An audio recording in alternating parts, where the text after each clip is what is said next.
नमस्कार दोस्तों, आपका स्वागत है मेरे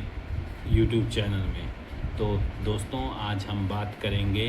जो हमारे देश में एक बहुत ही अलग चीज़ हुई है। आपको याद होगा 15 मई को CJI सूर्यकांत जी ने एक केस के दौरान एक देश के बेरोज़गार युवाओं पर एक टिप्पणी की थी, जिसमें उन्होंने कहा था कि देश के जो बेरोज़गार और आलसी युवा हैं, जो इंटरनेट पे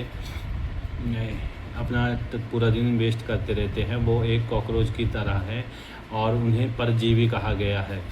परजीवी कहा था। तो उनके इस बयान के बाद दोस्तों,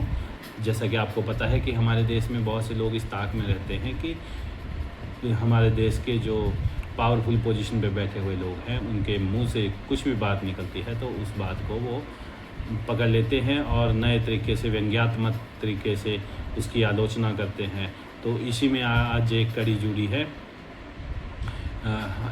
जुड़ी है हमारे देश के एक अभिजीत दीप के नाम के शख्स ने एक कॉकरोच जनता पार्टी नाम की एक सोशल डिजिटल पार्टी की स्थापना की है,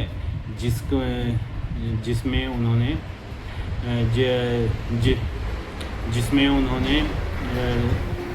पार्टी की स्थापना की है, जिसको उन्होंने देश के बेरोजगारों को समर्थित किया और कहा है कि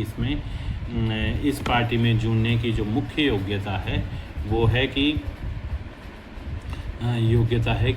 जो इस पार्टी का सदस्य होगा वो बेरोज़गार होना चाहिए, आलसी होना चाहिए और लेज़ी होना चाहिए और हमेशा ऑनलाइन रहता हो, कम से कम दिन में 11 से 12 घंटे अपना फ़ोन चलाता हो। तो उन्होंने ऐसी पार्टी शुरू की और जैसे ही इन्होंने ट्विटर पर और अपने इंस्टाग्राम पेज पर इस पार्टी की ऑफिशियल साइट पेज बनाया, तो उस पर बस कुछ ही मिनटों में 80,000 लोगों ने उसकी सदस्यता ले ली और मिलियंस में उसके फॉलोअर्स इंस्टाग्राम पे बढ़ गए। तो दोस्तों, ये इस पार्टी का काम कोई इलेक्शन लड़ना नहीं है, ये तो एक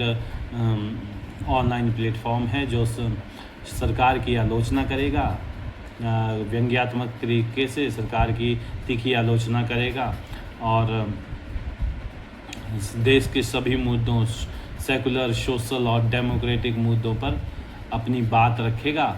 और अगर उन्हें सरकार की कोई बात अच्छी नहीं लगती है तो व्यंग्यात्मक तरीके से, तंज के तरीके से उसकी आलोचना भी करेगा और अगर कोई अच्छी बात लगती है तो उसका समर्थन भी करेगा। इसमें आगे रिपोर्ट्स में ये भी सुनने को आया है कि हो सकता है कि बिहार में जो एक उपचुनाव होने वाला है उसमें शायद इस पार्टी की कोई सदस्य इलेक्शन लड़े, लेकिन अभी तो ये बहुत ही जल्दी है कहना फ्रेंड्स, इसका तो पता लगेगा बाद में। लेकिन हमारे देश के जो उच्च पदों पर बैठे हुए लोग हैं, उनकी मुंह से निकली हुई छोटी सी बात जो उन्होंने किसी और कंसर्ट में, जो हालांकि बाद में उन्होंने इसके ऊपर सफाई भी दी है कि जो मैंने ये बात की थी वो उन लॉ के स्टूडेंट्स के ऊपर बात की थी जो फर्जी डिग्री लेके बैठे हुए हैं और किसी और जो सही तरीके से पढ़ाई करके बैठा है उसका हक खा रहे हैं। तो मैंने उसके ऊपर बात की थी फ्रेंड्स,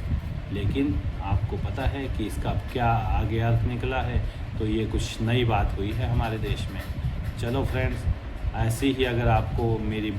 बात अच्छी लगी तो आप मुझे बताना और आगे भी हम मिलते रहेंगे और अपनी बातें करते रहेंगे। तो फ्रेंड्स, यही है मेरी बात। ओके, बाय बाय, जय हिंद।